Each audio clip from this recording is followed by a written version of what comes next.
All right. Such a privilege My man. to be here with the New York Senator, Brian Benjamin. Thank you for carving out some time to catch up. We've known each other for quite some time. Yeah. I'd be remiss not to thank Obi. It's probably been a decade. He was like, yo, you guys have to get together. We gotta meet. That's right. Happening. That's right. And it's been a privilege to see your progress since then, right? You had a mission. You knew what it was you wanted to do, to go back from whence you came, to give back in a meaningful way. And you've done that, right? You're pretty much ahead of the curve. Now everybody's starting to realize the importance of public engagement and being involved. And you had the foresight to see that ahead of time, and you took the actions that were necessary. Yeah. And you've been working on it. And I just want to thank you on behalf of not only your constituents, but everyone in New York and throughout. So thank you. No, thank you. I thank you for having me. Absolutely. Now, it's one thing to have the vision and know that you want this position and you can have some impact. And then it's another to compare what you thought it would be with what it is. Yeah, absolutely. Would you mind sharing a little bit about what that's been like? I got elected in May of 2017. It's going on 8 months now, and it's been a whirlwind. Sure. I really had imagined that this position would be, something where I knew I would be interacting with constituents. I'll be doing all the things you expect politicians to do. But given the state of New York right now and the amount of politics in our government, in the terms of, right now we have in the New York State Senate, we have more Democrats than Republicans, yet the Republicans control the state Senate. Okay. And that's a whole conversation for a whole other time. Sure. But there's a lot of dynamics in terms of when you look at New York State is not just New York City. And so as you all represent the entire state, you have to deal with a variety of issues up, in places like the Adirondacks and some other places that really give you a better perspective on a bigger picture. Rural New York is a real thing, and unemployment is real there as well. So it makes you rethink. Your purview goes beyond Harlem. Your purview goes beyond. And the thing about my district, I represent one of the more diverse districts, right? I have the Upper West Side, I have Central Harlem, I have East Harlem, I have a little bit of the Upper East Side, I have some of Inwood, a little bit of Washington Heights. So I deal with a range of cultures, and so you have to be able to, sort of understand those cultures and be a representative for everybody. So that's also interesting. I'm sure, but I have all the faith in you, and obviously your constituents do too. You're in the position. So far, so good. That's excellent. I was looking around your office, and I saw this poster which talked about your first 6-7 days, right? Yeah. Let me read this off. Yeah. Right? Because this is a great place to start, right? Yeah, of course. So sworn in June 5th. That's right. Joins the MWBE task force and demands more opportunities for local business, June 6th. Right. June 7th, introduces the Neighborhood Integrity Act, requiring an okay from the community for renaming historic areas. Yep. June 9th, holds public rally to halt the harmful Soha strategy. Yeah. June 12th, co-sponsors a special investigator when civilians are killed by law enforcement. Right. June 13th, name in support of the DREAM Act, Gender, Vacancy Decontrol, Early and Same Day Voting, New York Health Act. Right. June 14th, elected to the New York State Black, Puerto Rican, Hispanic, and Legislative Caucus. Right. And as if that's not enough, June 15th, go up to Rikers, hold them to task, and require that the whole place gets shut down in the next 3 years. Right. And that's just, the first 10 days. Right. First, how does one wrap their mind around so many issues? And then second, on this day here, which of those or other issues are top of mind to you? Well, listen, before doing this, I was on the community board for 6 years. I became chair of the community board my last year. And so I have been dealing with issues in Harlem for a while. Sure. And what ended up happening is that when I got elected, there was a 4-month election process, right? Sure. Where I'm going to every block, I'm at the train stations, I'm touching everyone in the churches. And so you get very hip very soon to what some of the key issues are. And you're like, oh my God, do we really do that as in New York State? And you're like, we got to stop it, right? And so one of the things that came up, and was just a big issue, is Harlemites feel that they're being taken advantage of. In other words, there is a desire to move old Harlemites out for new people. Sure. And so nothing was more symbolic of this than the name Soha that came up with some real estate folks who wanted to sort of create a new vision in Harlem, Harlem real estate, but they didn't want the name Harlem. And so I was like, this is just not going down. It's not going to happen. And not on my watch, not on my early watch, right? And so, but what happens is one thing to complain about things, and sometimes folks are great at complaining, but then the question is, what is the action items that you can take that make a difference? So, introducing bills is a good way to do it. Yep. Holding rallies right in front of people's locations is a good way to do it. But to be consistent, because when you're consistent, the people who care about the issue will follow you, and the people who are the problem pay attention and will make decisions, because either A, they want to fight with you for the long term, or B, they just want this to go away, which is usually what people want, particularly in private business, as I know, because I used to be in private business. So there were some real estate firms that decided that we don't want to fight with the young senator, so they stopped using the name Soha.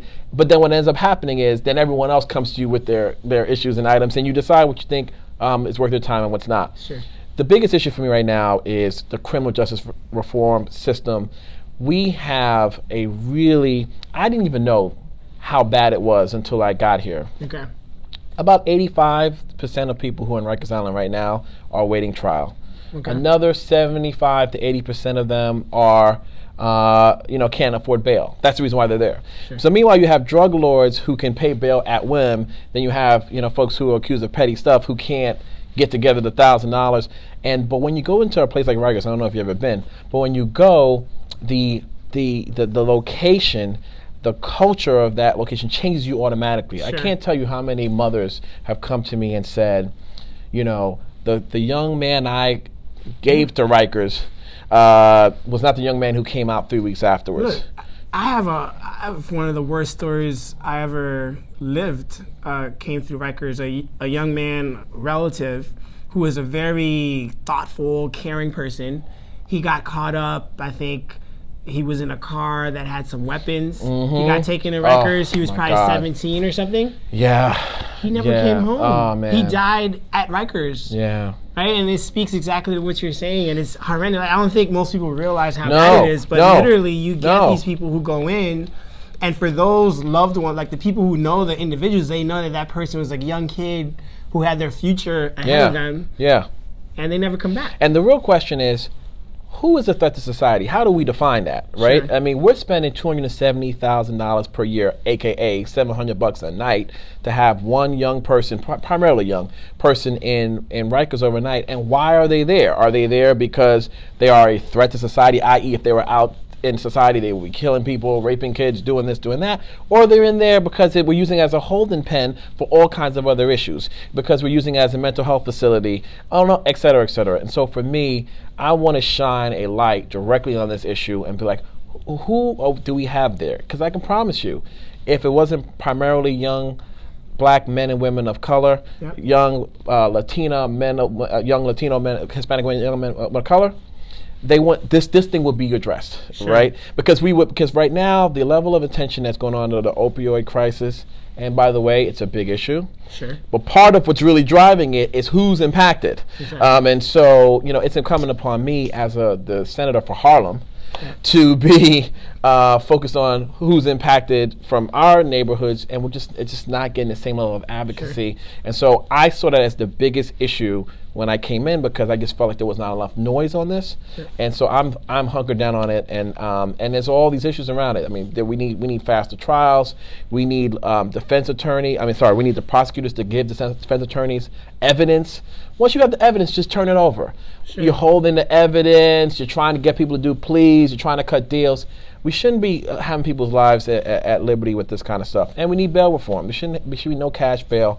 But there's a range of things that we're looking at. But for me, that is the biggest one. MWBEs is another one, but it's secondary to this. So what are some of the things that we should do?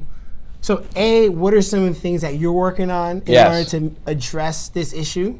And then B, you're one person. Of course. You're in the position. Of course. But I'm assuming that having the support of the constituency, having the support of others can be useful. So what are some of the things that the collective we can do? Because this is a massive issue, and if you win, we all win. That's right. That's right. And so I'm curious as to what we can do in that regard too. Good. So let me start off with what has been going on. Number one, I've been working with the governor's office and some of my key legislators to let them know that this is a priority. There are a number of legislators who believe it's a priority as well, so we've introduced a bill to close Rikers Island, as Jacques-Philippe mentioned earlier, a 3-year window on that. Listen, the mayor's come out with a 10-year window. It is my impression that whenever you have anything that survives longer than an elected official's term in office, you're asking for trouble. So 3 years is more than enough time for us to get this sorted out. Obviously, there's some things that we need to do, but we'll figure that out.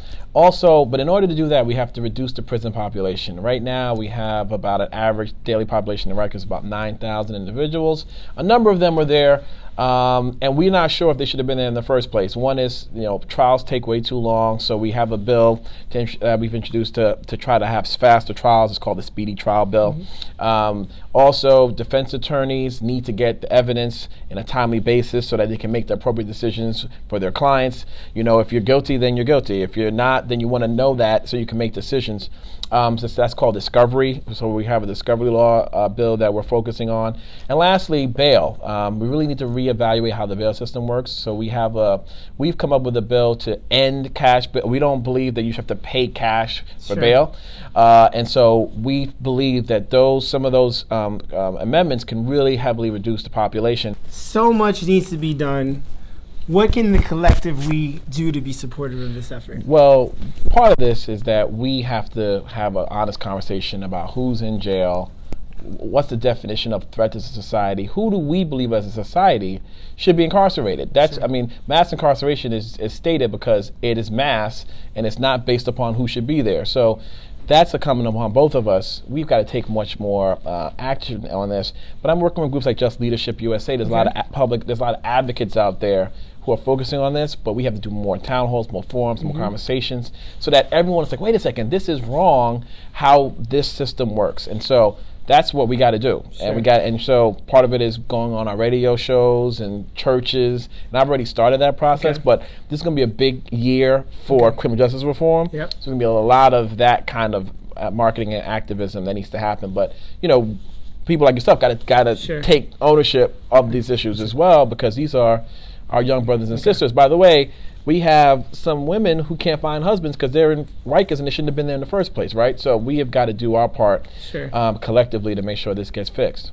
Excellent. Thank you. So what you're saying is this information that you've shared in terms of the state of affairs, what needs to be done, we need to share it amongst each other. Absolutely. And in as far as we can do anything to be of assistance, we should do that. That's correct. All right, excellent. You heard it here first.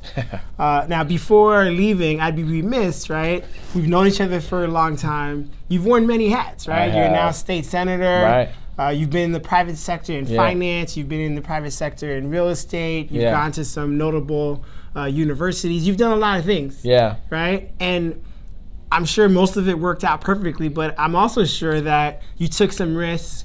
Things didn't quite work out as planned, and you learned from those experiences. Absolutely. What's one key experience you had where some might have called it a failure, but it was failing forward and you learned so much from that experience? I love this language, failing forward.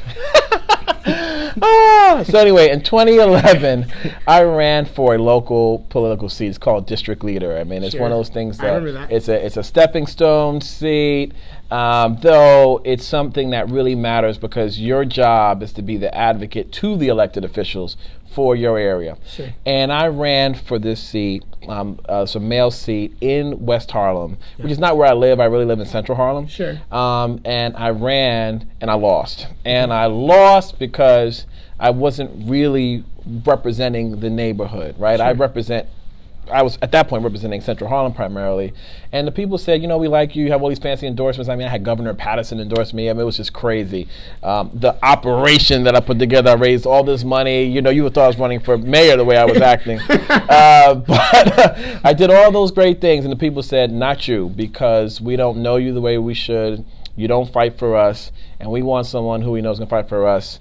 And I lost. And what I learned from that was, I need to be way more focused on not getting titles and getting positions, but focus on serving people. And that's what I did. I mean, I joined my local community board here. This is after I lost. I joined the local community board here in Central Harlem, and just was fighting on behalf of myself and my neighbors, because this is where I live.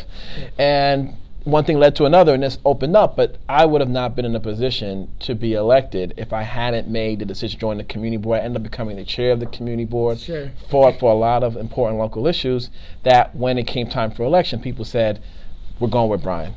Excellent. Now I think that's a great way to end, and it's such a useful nugget, right? So what you're essentially saying is that people care about those who care about them. Correct. You spend the time, and it's the little thing. It's not the title, it's not all the fancy stuff. Yeah. It's really being compassionate and thoughtful. Right. But, people say, listen, we know you're smart. We know you can figure out stuff. And we know you speak well, all that. But do you care about me? Are you going to represent me, or are you going to represent yourself? And so that was a great question. And I always felt that I would, but I'm just able to do it on a whole different level now. You're on a community board for 6 years. You see everything. See all the things that that really make a difference in people's lives. And you get a chance to meet all the different officials, government agencies. You work on things. You get to resolve conflict. So all these different things that have made it so much easier for me to transition into being a state senator. So it's been a beautiful journey. I'm now engaged. I'm going to get Congratulations. Thank you. I'm getting married in September. My fiance, I met in this world. She used to work for Assembly Member Keith Wright, who's now no longer Assembly Member, but she understands the world. Like I have 10 events a day sometimes. During the holiday season, oh my God, it's like, oh my God. So, but you need to have a partner who understands that and who can ride with you through these things. And so I'm very fortunate I have a good woman who's helping me do this. That's amazing. I wish you guys all life's blessings Thank you. In your union. Thank I know you. It'll work out. Yeah. I think she sounds like the right kind of partner for you. And I'm glad that we spend this time together. Absolutely. I've always had tremendous respect and for you you as an individual, your work ethic, your vision. We raised the money for Obama, remember? That's right. We've done some things. Oh yes. Oh yeah. So I look forward to continuing to follow you, and I'm hopeful that everyone else will have a better sense for the work that you do, what you're about. And you can find me on my website, www.brianbenjamin.org, BrianBenjamin.org, or call my office, 212-222-7315. We're right here in the middle of Harlem, the State Office Building on the 9th floor, Suite 9112. So I'm easy to find, and if you can find Jacques-Philippe, you can find me. And we're going to work together to make our country better, and we're going to deal with all the issues we need to deal with together. Excellent. Let's do it. Thank you, Brian. Thank you. All right.